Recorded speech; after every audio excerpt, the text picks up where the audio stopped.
Howdy, folks. Y'all out there? Yeah, we're there. Yeah, there you go. All righty. I'm John Kernahan. I have the honor of being y'all's MC for the weekend, and it's just been such a spectacular weekend, hasn't it? Hasn't this weather been awesome?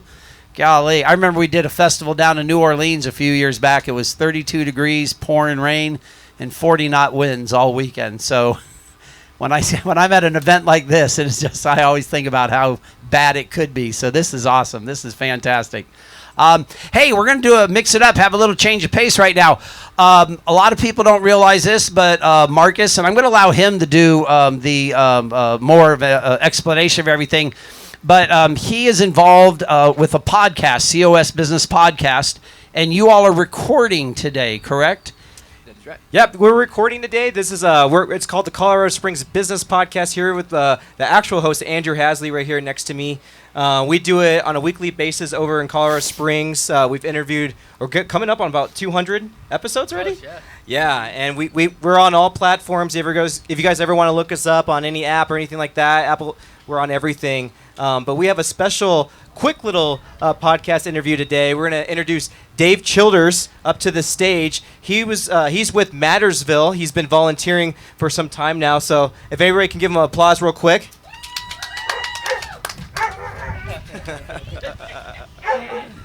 Awesome. So we're just going to go through his story. He's got a lot of great things going on. It's on the radar for him right now. And Dave, tell us a little bit more about Mattersville and how you got involved. I actually found Mattersville on TikTok. It was just a weird way to find something that really blessed my heart, and I was able to really find a purpose in. And I've been out there about a year and a half after a long depression that I just kept myself in, and finally the wolves were able to free me from that. It feels like so I've just kind of sunk my life into it, and now I'm actually currently riding a bicycle across the United States to raise awareness for the 22 veterans that take their lives every day. I'm a survivor of that, and I'm just trying to shed some light into other people's lives. That's awesome. That's a great story. Just to peel a little bit more of the layers back for those who don't know, tell us a little bit about Mattersville and what it is. Mattersville is a group that kind of rescues both wolf dogs and veterans, veterans that are struggling with PTSD and suicidal thoughts and homelessness. Gives us a sense of purpose, and the wolf dogs are probably the perfect thing to bring healing into our hearts. After myself, after spending so long in a depression, they were able to help me free myself from that. So that's where I found my healing after so long and just sitting there just hating myself every day. They were my healing. Yeah. So you found Mattersville on TikTok. You just reached out to them and sent them a DM? It took me about 6 months to get the courage to finally reach out. Okay. But after I made that decision, I was ready to receive the healing. Instead of hating myself for so long, I decided that I better give myself another chance at loving myself. And the dogs are. I actually rescued my own little wolf dog puppy, and doing that and loving something like her, being a rescue, and having her love me has made me, just enjoy myself that much more. That's awesome. Tell us a little bit more about the locations for Mattersville. I've obviously been involved as well there, but tell some of the folks here who might not know, where are the locations in the U.S., especially here in Colorado? Our main location is here in Colorado. It's in Sedalia. It's about 45 minutes west of Colorado Springs, and that's kind of where everything started. Currently, we have 4 other locations: one in Florida, one in Texas, one in Wisconsin, and a new one's going to be started in Kansas. Nice. Each location is a chance for more people to experience that same healing that I did. Through the wolf dogs, through caring for them, because as you're caring for them and cleaning up after them and feeding them, it kind of makes you want to take care of yourself after so long. Personally, sitting in my depression, I didn't want to shower regularly, I didn't want to eat regularly, but taking care of the dogs every day kind of makes you want to take care of yourself. So it's another tool for the healing that I was able to receive from Mattersville. Yeah. And if you could just make sure you're talking about the mic. Yeah. Awesome. Yeah. So you're doing something pretty amazing, pretty awesome right now that I think is a cool story. You want to dive into that a little bit about what journey you're on right now? Well, I decided that I should do a lot more to raise awareness for the 22 veterans that take their lives every day. So I decided to ride a bike across the United States. I started in Fort Myers, Florida. Currently, my location is in Nashville, Tennessee. After about 1,000 miles of learning how to ride a bike again, I kind of started from nothing. I didn't train. I just kind of jumped on the bike and headed out. Okay. And you're documenting this journey? I'm doing my best. It's after coming out of such a long depression, it's kind of like opening myself up. So it's letting everybody else into my life when all I've done for the past 10 years is try to push everybody away from that life. So it's opening up for not just myself, but to run into those other guys that can use my help, or not my help, but just my relation to the things that we all go through as veterans. Yeah. I feel that. Yeah, and so it's like, as you guys grow, what is your plans with Mattersvilles? How are you going to start? I guess, what does the program look like, and what is that? How does the program start for you, and where does it end? Well, the program, like I say, started with the wolf dogs. Like, them taking care of them made me take care of myself. So the program, is to help people with PTSD. So that's to make them feel better about themselves.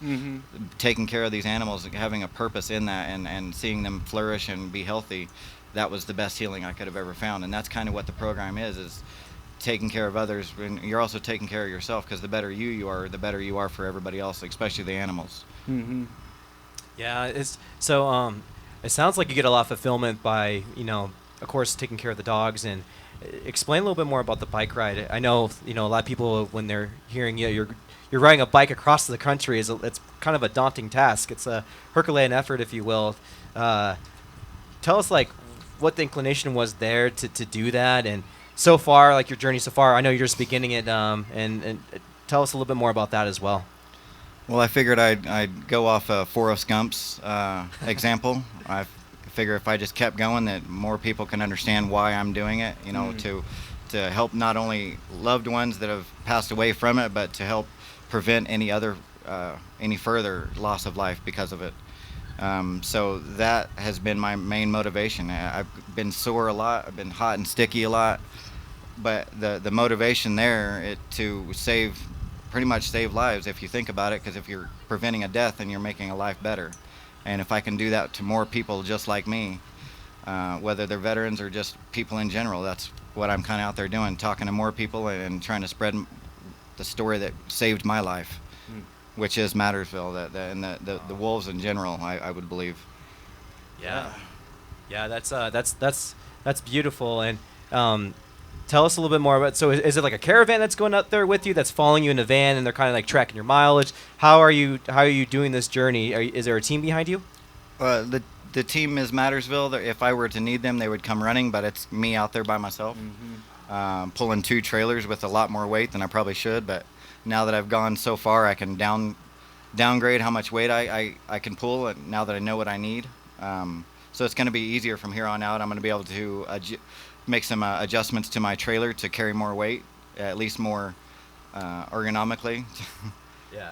Pushing those hills, pulling that weight is a lot, especially in Tennessee where I'm at right now. Well, that's insane. Yeah, that's wild. A lot of people, when they do a cross-country journey, they'll have someone following behind them in a van and stuff, but you're out there by yourself. Being the lone wolf, it's nice to be able to rely fully on myself, knowing that whatever I come up against, I can get through. Yeah. Any battle scars or anything so far on your trip or your journey? I've been ran off the road a few times. Oh, man. I've had to dive off the road, and my cart spilled down this embankment. It was fun. Was the car just not paying attention, or driving you? Either that or aiming for my flags. It's not like you can miss me. I got my 2 carts. But other than that, a lot of flats along the road. But I try to pick the least amount of traffic roads as I can to make it safe as possible. For sure. Go through those small towns. I'd say watch out for Kansas, because Mike Posner, he walked across the nation, and he got bit by a rattlesnake walking across Kansas. So yeah. I don't know. Just pay attention for rattlesnakes, I guess. Absolutely. They can't get through my tires. Yeah, exactly. And now a word from our sponsors. Planet Duct offers astronomical air duct cleaning with the most powerful vacuum trucks in Colorado. They have taken air duct cleaning to a new intergalactic level that is far more powerful and proactive than any on the market in El Paso County or Southern Colorado. Reach out to Planet Duct for any of your air duct cleaning needs. Recon Marketing is the fastest growing social media agency in Colorado. Recon focuses on becoming an extension of your business while providing social media management, review management, and digital marketing. Recon Marketing, putting you on the radar. Power Tool Safe is revolutionizing tool tracking and protection for everybody. With Power Tool Safe, you can protect the equipment that keeps your business running. Go to powertoolsafe.com and start your new account now and register up to $10,000 in tools for free. Yeah, you're riding. He was walking. Right. That's So should we bring Drew on stage and Randog? Yeah, let's go ahead and bring Drew Robertson. He's the president of Mattersville up to the stage. He's the person who's kind of spurred the whole idea. He's bringing his companion Randog as well up to stage. Hopefully some of you've got to introduce yourselves to Randog. We've had Randog on the podcast a few times, and one of our more notable thumbnails on our YouTube channel was Randog jumping on the desk and getting in front of Drew. But what's up, man? No, he was trying to get to Andrew. Yeah. he thought he needed emotional support at the time, so was just jumping up there. That's great, man. So tell us, okay, so from your point of view, tell us, the inclination behind Mattersville for those who don't know your story. And yeah, go into a little bit of detail for that for the folks who don't know. Well, as you guys know, I lost a very close friend of mine to PTSD suicide back in 2013. He was a Marine, and it was clear from the way that his to us that the way that his life had been in decline and coming towards the end, and then his discharge, that his mental health wasn't in the right place. But nobody really knew how or what to do about any of that. So we just everybody just thought he was just angry, just all the time. So we started looking and researching, found out about the 22 veteran suicides a day. Not being a veteran myself, it was like, oh my God, why is nobody doing anything? Well, let's take a look and let's see what's out there, and then it's all this awareness. Well, where's the solution, people, right? There was nobody doing anything substantial, nothing real, just awareness. And again, awareness is important. I'm not trashing on awareness, but what is anybody doing about it? And so nobody was doing anything. And, so we started coming up with a program, me and a few friends, and it evolved. We planned on working with animals, not necessarily wolf dogs in the beginning, but once we came up with a plan, a starting point, housing, sustainability, mental health, and, some kind of animal therapy, right? Coping skills, positive coping skills, whatever we can come up with to again, engage and add enrichment, not just to, the property or some kind of entertainment, but real stimulation for the people's minds. And it's got to be things that they care about, and but also learning new things. Like our veterans, they've learned a lot in their time in service, but there's so much more to learn about civilian life, reintegration, for instance. It's what's the difference in even just functioning in the different societies, military society versus civilian society. So we created that place, we created that bridge, and and then we added on the animals for the additional therapy of the wolves and wolf dogs, and we couldn't have found a better animal to work with veterans than wolf dogs. I mean, it's being pack animals just like our veterans, right? They have their unit, they have their group, and they had that before they joined the service as well. Most people have friends and brothers or sisters or siblings and cousins, and that's your pack, your family, or your parents. Everybody's involved in that. And so when they transition out of the military, they for the first time, they're discharged, and where's my pack? Where's my people? Well, some of them are serving, some of them have discharged, but they're all doing their own thing now because they discharged 2 years before me, and so they all end up just kind of feeling on their own, and so we pull them back into that community mindset to thrive into a more sustainable lifestyle for veterans, for anybody. That's awesome. That's awesome. And just to kind of bridge the gap here, Drew and I met, I think it was around 3.5 years ago now. Where does the time go, right? Yeah. And he was just starting. The idea was not completely, at least they hadn't secured land. I don't believe you had secured land at that moment, correct? 1 week, or it was like 2 weeks after your 2019 festival. Right. So we'd known each other for about 6 months at that point. I have a story that is very similar to Drew's, and we'll go over that in a second. But we struck a quick friendship, brotherhood, and established us to work together. And I helped us establish some funding for Mattersville early on. And then we also had the best connection, thank goodness, that we had Operation Tiny Home was one of the greatest connections that we were able to make. And I just met them, and I passed them along to Drew. It wasn't like I had an elaborate plan or anything like that. It just kind of, some things just fall into place, and that was one of them. And talk a little bit more about that as well. Yeah, Operation Tiny Home, talk about big hearts, right? I mean, Gabrielle Rapport, she's like the OG of helping veterans in tiny homes. I mean, she came out, she wanted to help her brother and got him a tiny home. And anyways, I had heard what they were doing over at Operation Tiny Home, and they do more the individual units for people where we're a little more community focused. And I was you would think that there would be competition, but you introduced us, and it was just nothing but love from them. It was just, how can we help you with houses? How can we, well, what do you need next? Well, we need tools so we can also build houses. And then boom, Milwaukee Tools, a crate of them at the door. And and then houses, they're constantly calling us for support with that. But the movement that she started in creating sustainable tiny homes, or just the tiny homes, even if they're not sustainable or off grid, they're eliminating the recurring monthly cost for a veteran, of life, of mortgage, of property payments, all these things, right? And they're eliminating it and easing the pressure of recovering veterans' mental health. So that's step one of everything that we do, and they knock that out of the park to where we are just lucky to know them. And thank you again. I'll tell you every year, thank you for introducing us to Operation Tiny Home, because they're incredible people. Well, we appreciate that. And one thing that we've made tradition as part of the festival is doing an award. It's called the Paul Wedgwood Award. It's like our most coveted award that we give to someone in the community who's exhibiting courage, strength, and character in the community. So we're actually going to change gears, and we're going to get that set up. Helen Wedgwood, if you would like to come up on stage, maybe say something as well. We could tell a little bit more about the story of the Paul Wedgwood Award as well. Give her a hand, everybody, as she walks up. Also, Helen is the first Wedgwood Award winner as well. Okay, let's see how we want to do this. Let's give her a Yeah. sit right here. Yes. Cool. Do you want to jump on this one, or one of us want to jump on Yeah, this one? I can step up. You can also stand up too. We can stand up. Let's Yeah. just do that real quick. Now I look short. Thank you. No, not to me. It's okay.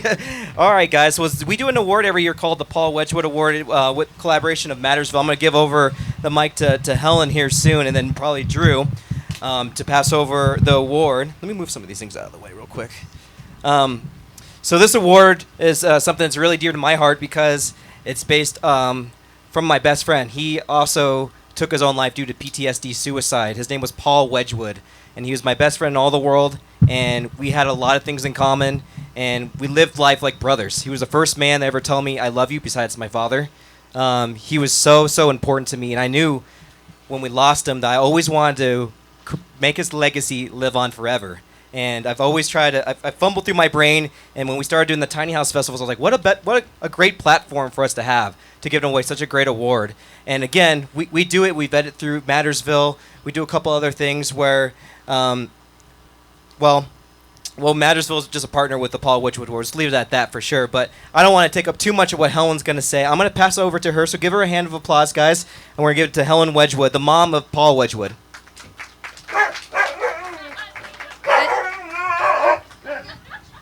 And that's how I feel, because Marcus always does this to me. He doesn't tell me that I'm going to cry, that I'm going to get an award, that I'm going to have to do more than just stand here and look pretty, that I actually have to talk.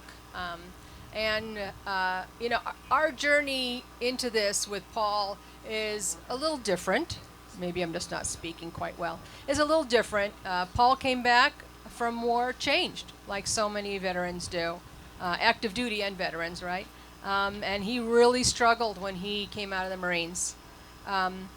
And then he found a path, and he was doing well. But even though somebody is doing well, it doesn't mean they can't fall into that black hole. They can't have that moment where they can't reach out. And everybody's like, oh, they should just text somebody or, that kind of stuff. No. When you are in that pit, you cannot do anything. You can't think of anything else. You can't get out. All you can do is hang on to see if you can claw your way up. And people don't always manage that, and Paul was one of those. So when Marcus wanted to do something in his honor, it really, really touched me. It's not something that I was in a place to be able to do at that time. And I think that I'm very fortunate that Marcus was in a place to be able to do that as part of his healing and his journey and remembrance, and introduce me to Drew and the Mattersville Project and all that involves to help people that are out there. So if you're ever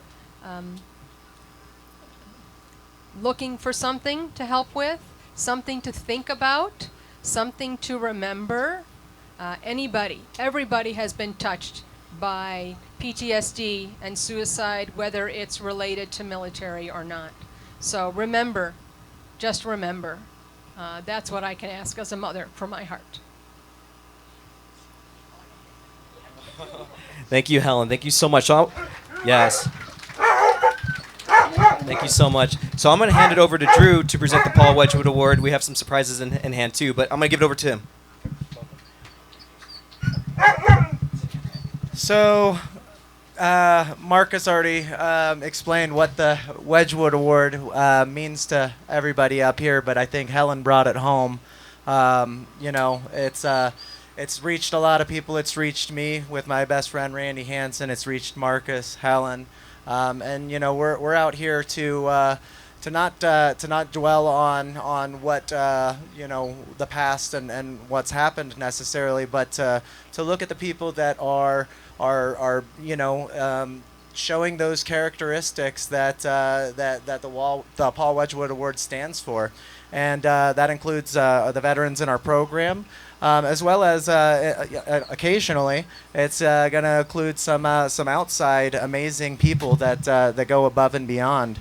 And in our program, we look really closely at who we are going to award this award to because of what it means to people like Helen and Marcus and myself and my family, and all of you. So, without further ado, our first Wedgwood Award winner this year is none other than Dave Childress, who's been riding across the country on his bike, like we mentioned, to bring awareness to the 22 veteran suicides a day. Before he comes over here and we pass over his award, I just want to talk about what a remarkable change this man has made in his life since he came to Mattersville. He's overcome drug addiction prior to his arrival. And he's a guy that's basically been through the ringer and back, probably a couple times. And since he came to Mattersville, he was still feeling a little bit broken. And who would have known that only a year or so later he would take on an endeavor like riding a bicycle across the country to bring awareness to his brothers and about his brothers and sisters that are lost 22 times a day to PTSD and suicide. So, Dave Childress, everyone.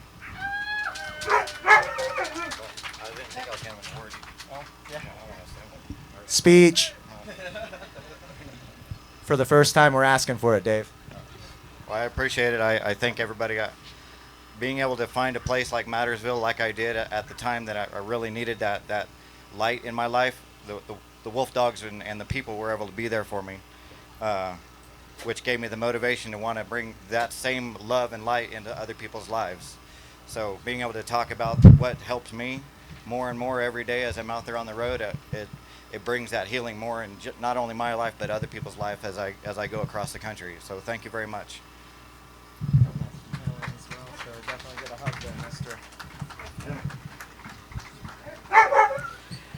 Thank you so much, Dave, for your service and everything that you've done for Mattersville. We really appreciate it. So we're going to do things a little bit differently this year. We usually give the Paul Wedge Award to one recipient this year, but we couldn't go another year without doing it again. This person, I like to call him the rock of everything that we do for the People's Tiny House Festival.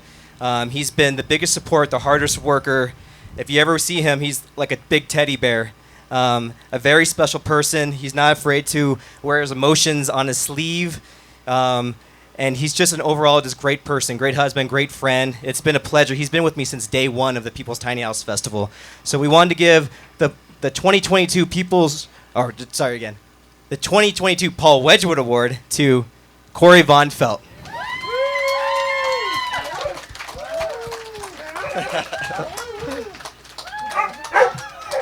I'm sure all of you seen him around his golf cart over the years. Cory's, again, the personality of our event. We had to do something special for him this year. There's no way in hell I would go another year without giving him such a special award.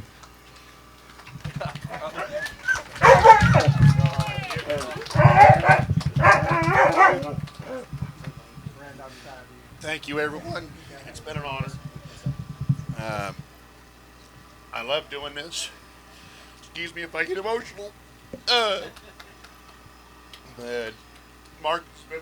Marcus has been like a brother to me. His mom, his mother, his dad, his grandpa, and everybody we worked with. And we couldn't do this without everybody being here, the participants and the public. So I'm honored. Thank you.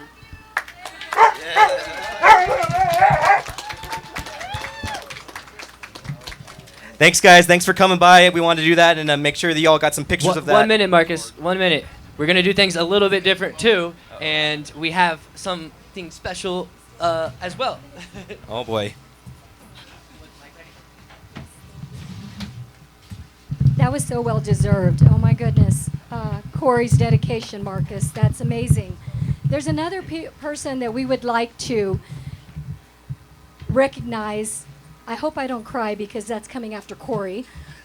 This person's dedication and commitment to the tiny house community, his volunteerism, his community efforts, his leadership, is someone that we all want to recognize here today because, by the way, he is the event owner, promoter, marketer, shuttle. He'll do everything and anything. And we're going to award this to him, but I do want to say a few things before I do. It's all about leadership, and he happens to be my son, so if I get a little emotional, I'm extremely, our son, proud of his leadership and his commitment, his motivation, and probably the thing that I think inspires everybody the most in terms of his leadership. He's very compassionate, he cares, and he loves his people. And we are the Tiny House people family, and we are the volunteers who are dedicating something to Marcus that has been well deserved. So we want to thank you for everything that you do. And as your Tiny House volunteers and family, this is from us. And we do want you to say a few words. But I could be here all day speaking of you and your hard work and strength and character, because they are truly amazing. And anyone who knows you from the minute they meet you recognizes that. And that's what I'm told all the time. So we're honored to be your team, and we're honored for you to be our leader.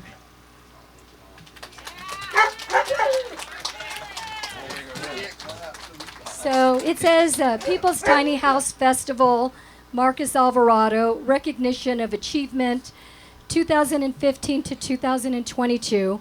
Thank you for your dedication and lasting impact on the tiny house community. So thank you. Well, that's a surprise. No, just a lot of you don't know my story. I'm a marketer. My mom was kind of a marketer in the newspaper. She was an executive in the newspaper industry. I moved around a lot over the years. Every 3 years, just kind of like a military brat. Moved to New York, moved to California, everywhere in between. Someone who's not here today was my grandfather as well. He was always at all of our festivals. He unfortunately passed away last December. But he's always was here with a big smile on his face. We used to give him a big lemonade, and He was the heart and soul that drives me, my parents and my grandfather, my family, and all the volunteers. I love you all so much. But I started my journey in 2015. It was actually in 2014 when I was just a marketer doing just the Parade of Homes in Colorado Springs. We marketed a house there called a tiny house. I was just trying to get work in Colorado Springs. I was a young kid, 23 years old, and just was trying to, do something with significance in my life. And I found myself in this tiny house, this simple living movement that just caught me forever. And I took it and ran with it as best as I could. In 2018, I started the People's Tiny House Festival with my own money, and taking a small loan out while I was working at a marketing agency with a couple people over there, and just went for it. I always wanted to be an entrepreneur my whole life, and I could never have done it without my family. That was the first thing. If I was going to do this thing, I wanted my family involved all the way through. We have four lineages, or 4 generations of family. My grandfather, of course, my mom, myself, and my niece and nephews. We have everybody here. It's a family event, and thank you so much. This is awesome. This is a complete surprise, so thank you guys so much for coming out and being part of the surprise with me.